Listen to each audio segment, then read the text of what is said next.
please be my guest. I am Daniel Lucas, and welcome to Movie 101 Radio.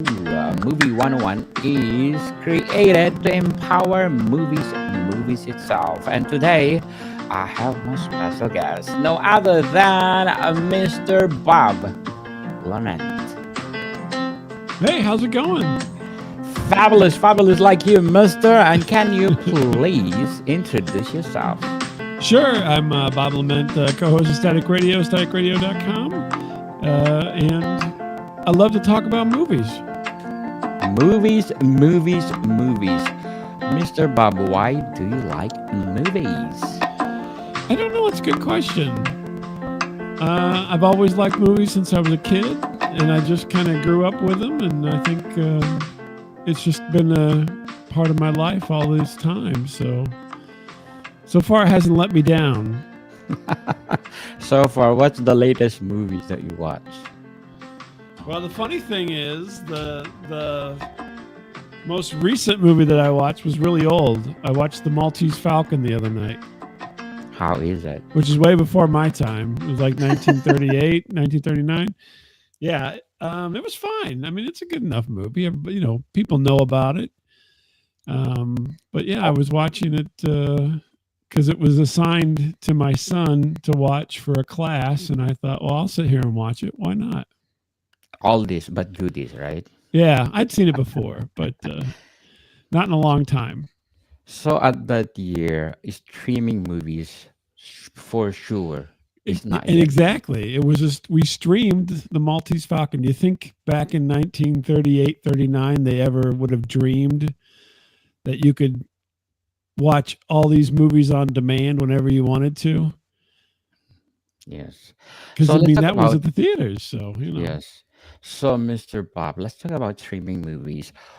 Did you enjoy them than Oh, watching yeah. in theaters?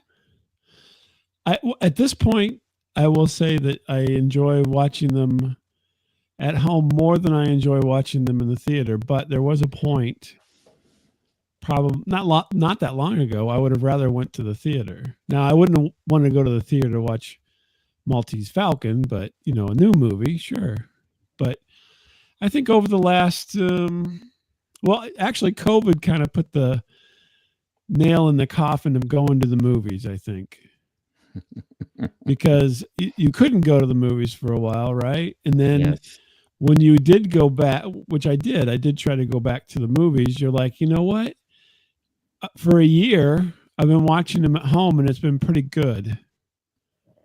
And Yes. now I come back to the theater and it's kind of annoying. And So so that was a switch. so how do you usually discover new movies to watch on streaming for platforms? Well, I typically try to read quite a bit. So I like to read about entertainment and I read about what movies are coming out. And I don't have it so much anymore, but I used to have a ritual where I would go watch all the trailers for new movies, which usually came out like on a Tuesday in the morning. So, like, you know, where some people would, you know, everybody has their routines, right? So my routine used to be I would get up and watch movie trailers for, you know, what, 25 minutes, half an hour, something like that, of all the new Yes. movies. And then I would go, oh, yeah, I think I want to see that. I Yes. think nowadays I probably, because I have a Amazon Fire Stick, I probably get most of my, you know, the ones that come across the advertisements on the Fire Stick is probably what I skew towards now. So But are you I only changed the trailer thing because my morning routine changed, and so, you know, that's just like with COVID. Whenever people love routines, and so they stick to Yes. their routine until something makes them not stay in that routine, and then when it changes, it changes.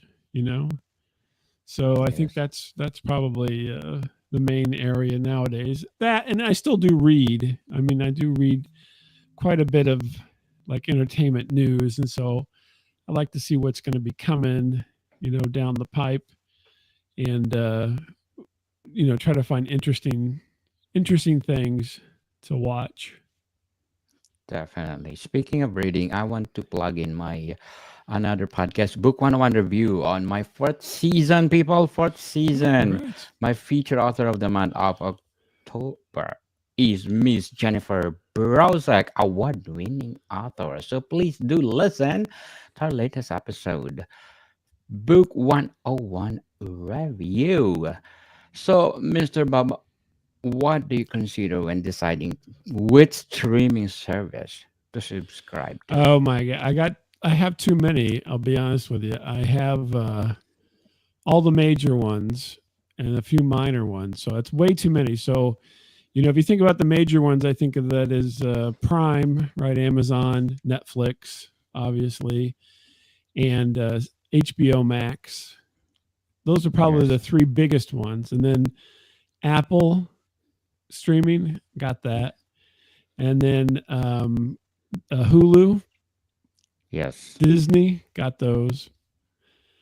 I mean, it's ridiculous, isn't it? And Yeah. then every once in a while, I'll get Stars or Showtime or Paramount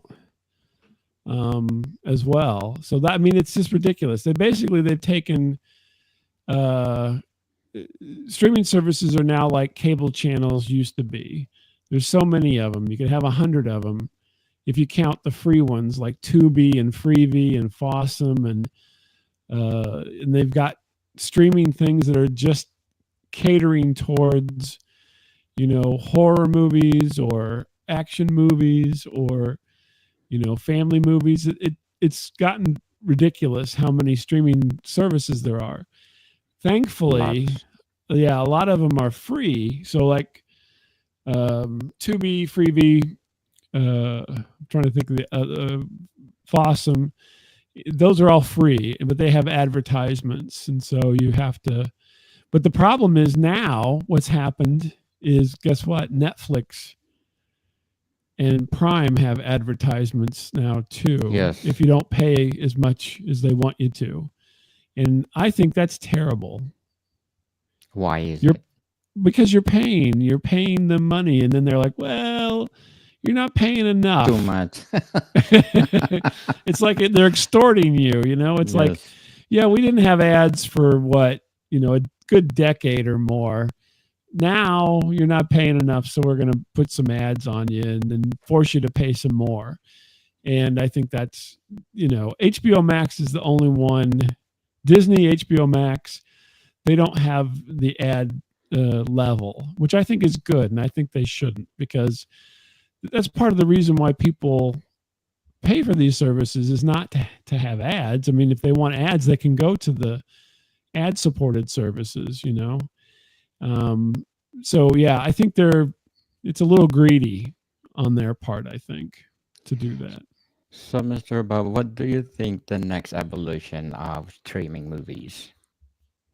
Well, that's an interesting question. So they keep threatening in a way. You've heard about interactive TV, probably your whole life, and they've never really gotten around to it. I mean,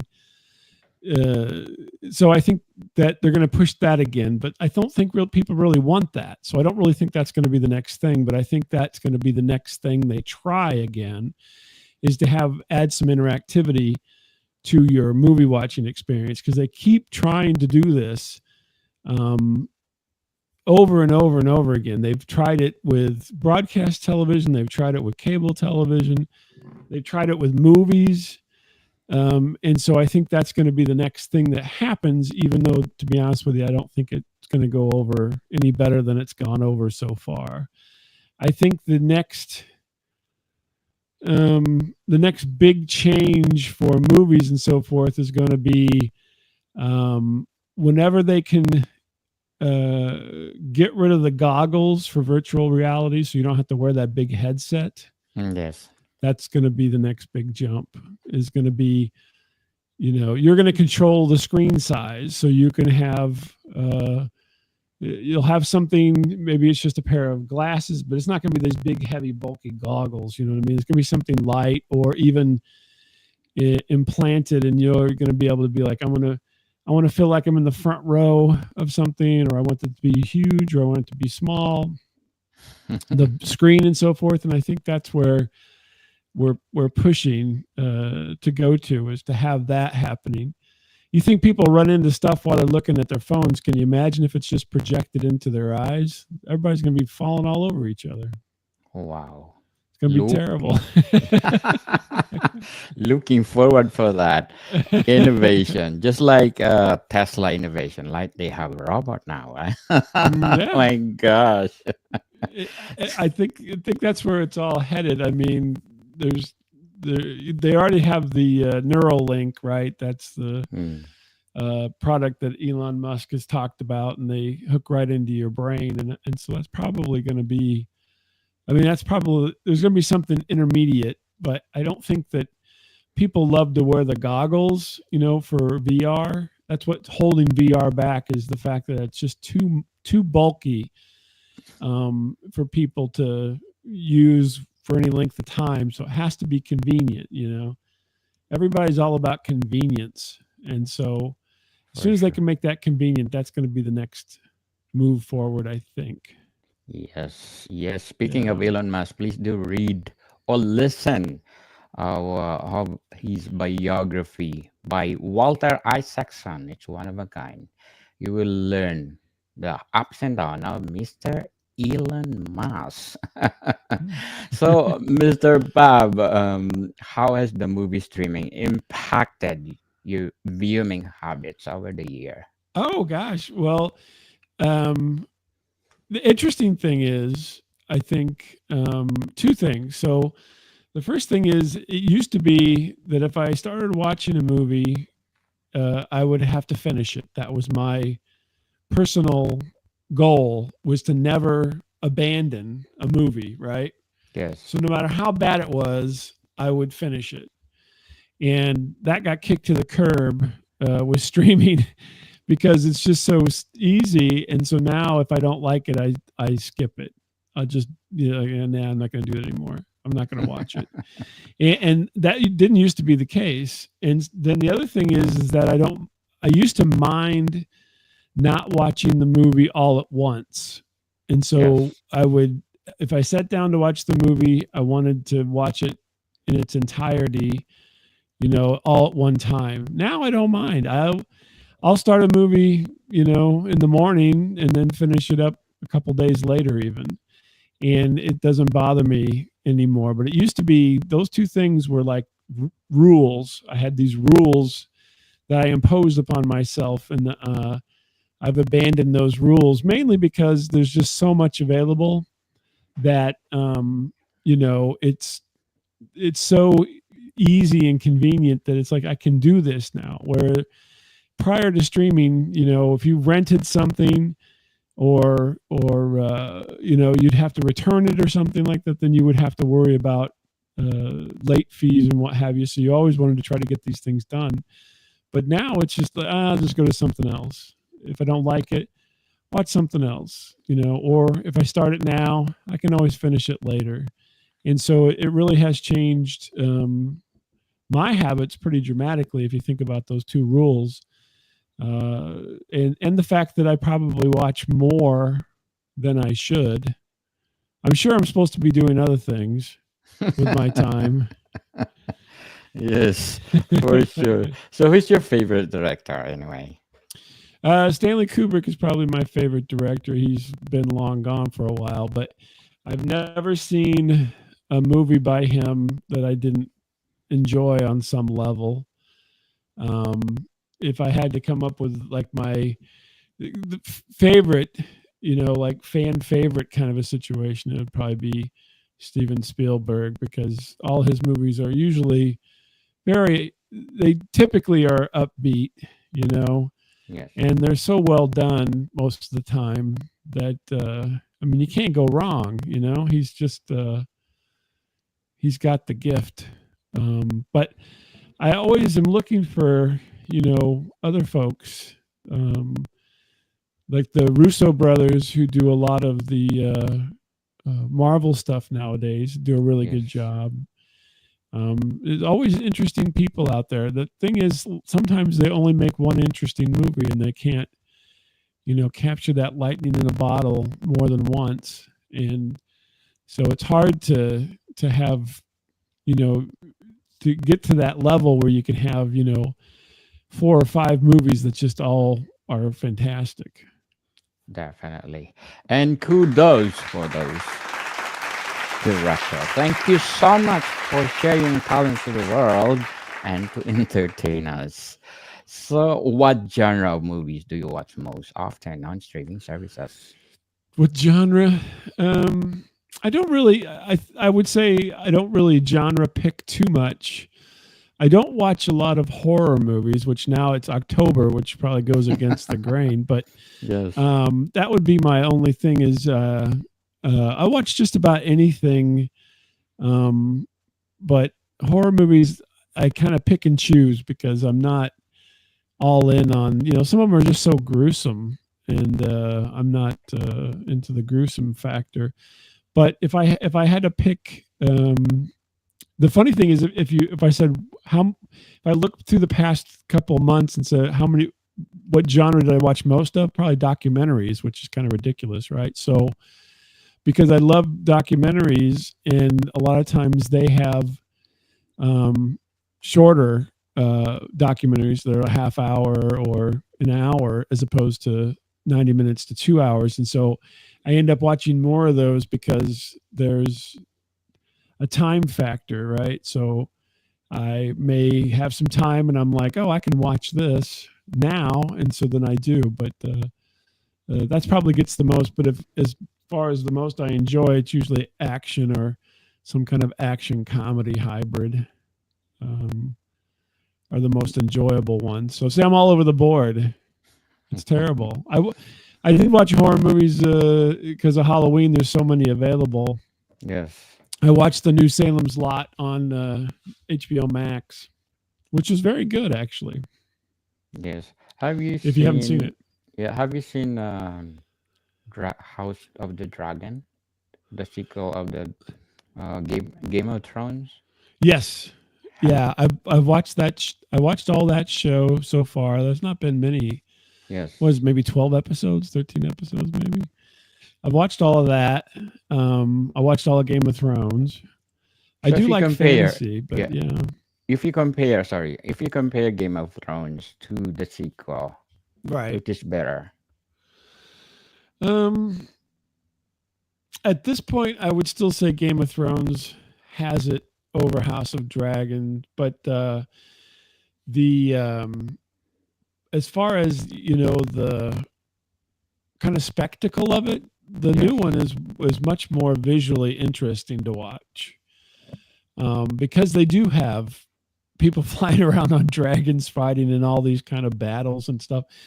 In Game of Thrones, they kind of limited that because of budget. I think they got, it was uh, they didn't have as much of that spectacle, and House of Dragon is a lot of spectacle, and so I like that aspect of it. But I think overall, still, Game of Thrones is edging it out as far as because we've already seen it, we already know what it is, and so House of Dragon, there's more to come that may be more interesting. We'll see. And I wasn't a reader of you do a book show, and I'm sure you've done reviews of the books from Game of Thrones, and so a lot of people really love the books, and so they were mad Yes. sometimes about the series because of that. But I think Ending. also that pulled more people in. Yes. Most of the authors that I interviewed, they hate the ending. Yeah, they yeah, it they said it's true. rush. So, Mr. Bob, how important is having access to a new releases when choosing a streaming platform? so, so I'm sorry, say that again for me.